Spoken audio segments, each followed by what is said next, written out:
All right, good afternoon, everybody, and welcome to the Polk County Fire Rescue Saddle Creek Station. My name is Katie Martin, and I have the privilege of serving as the president for the Dick Pope Polk County chapter of the Florida Public Relations Association. Our chapter comprises public relations and marketing professionals from around the county, to include nonprofits, corporations, government entities, and more. With the number of homeless children in Polk County schools now at an alarming number and higher than ever, our chapter is diligently and proudly working with Polk County Public Schools, Lake Wells Charter Schools, Polk County Fire Rescue, BB&T Bank, the Polk County Health Department to collect critical items needed for these children day in and day out. They're simple items that many of us take for granted, like shampoo, conditioner, toothbrushes, and soap. It is because of the many partners here today that we will be able to make a difference, even just a small difference in the lives of these children in some way. The drive begins today, and we're so excited, and it will continue through May 28th.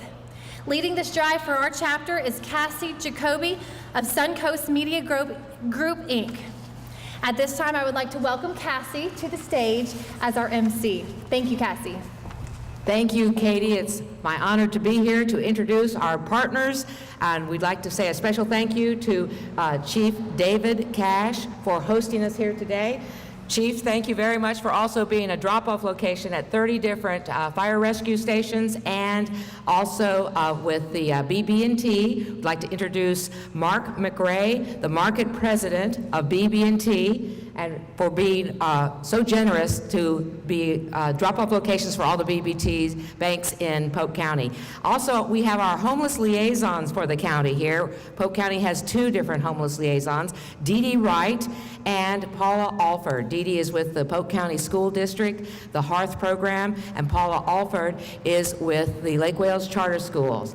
And we'd like to have Paula and Dee Dee come up and tell us a little bit about the situation, the plight of the homeless students at this time, and why there is such a dramatic increase. Dee Dee and Paula, thank you.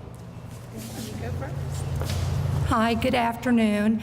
I think it's important to start to let people understand that we do have a definition of homelessness, and it's by the McKinney-Vento Education Assistance Act. And probably the one that we see the most often are going to be children who are doubled up. That's a temporary doubled up situation because of a financial hardship. We also have students who live in hotel motels.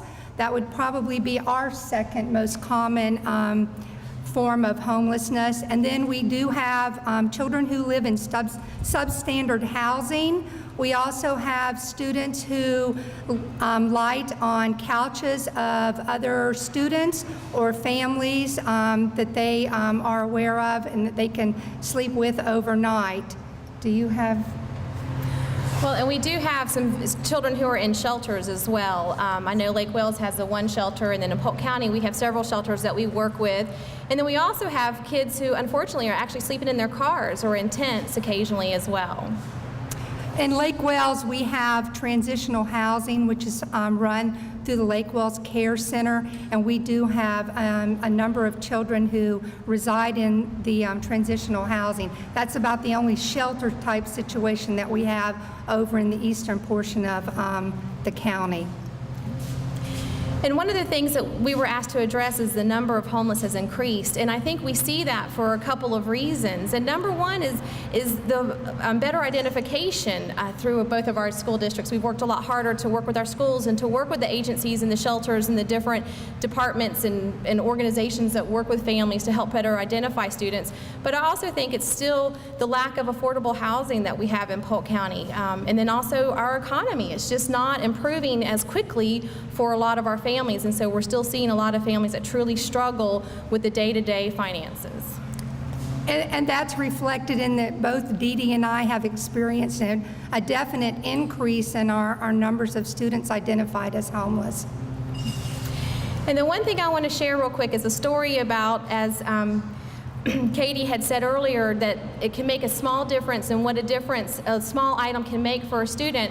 We had a little boy last school year that was in our office, and he had received a brand new book bag with brand new school supplies, brand new uniforms, brand new hygiene pack, and brand new books. And as he was digging through his backpack, he was so excited, and all of a sudden he just pulled up and he went, "Ah, my very own toothbrush." So sometimes the smallest items can truly make the biggest difference to the kids. So I wanted to share this story so that people understand what a difference your small donation makes and how much we appreciate it and how much we are thankful that we're able to pass it on and give it to the students who really need it.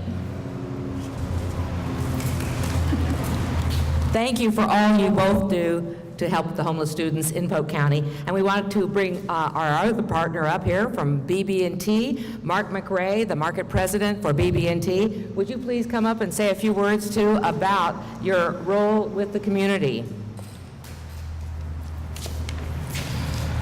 Thank you, Cassie. Ever since our bank's founding in 1872, part of our mission statement has been bettering the communities in which we serve, bettering the lives within those communities as well. We know that the bank cannot prosper unless the community surrounding it is also prosperous and healthy. I can not think of a finer way for us to support our community and better the community than the better life of a child. As such, BB&T is proud to support the Dick Polk chapter of the FPRA Fill a Bag campaign to help improve the health and physical well-being of the children in our community. We're pleased to offer our 10 Polk County branches as drop-off locations for the Fill a Bag campaign. Drop-off boxes will be located at each of those branches. I, along with our 50 BB&T associates in Polk County, are truly humbled to be part of such a fine, vital community betterment campaign, and thank the FPRA for allowing us to partner with you in this endeavor. Thank you.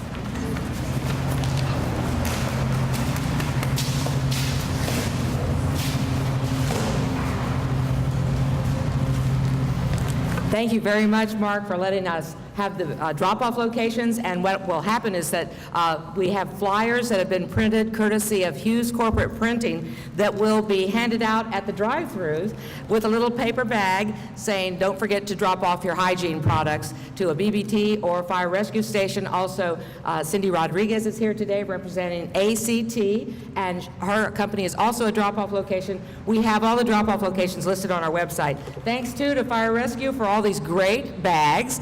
This is our fill a bag, so we put the products in the bag. So thanks to all our partners. Yes.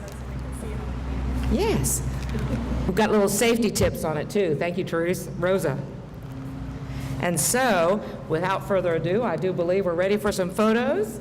And I want to thank one more thing. I better thank my boss, Suncoast Media Group, which has 5 newspapers in the Polk County area, and we have they graciously agreed to be a media partner and give us some free advertising. So thank you so much.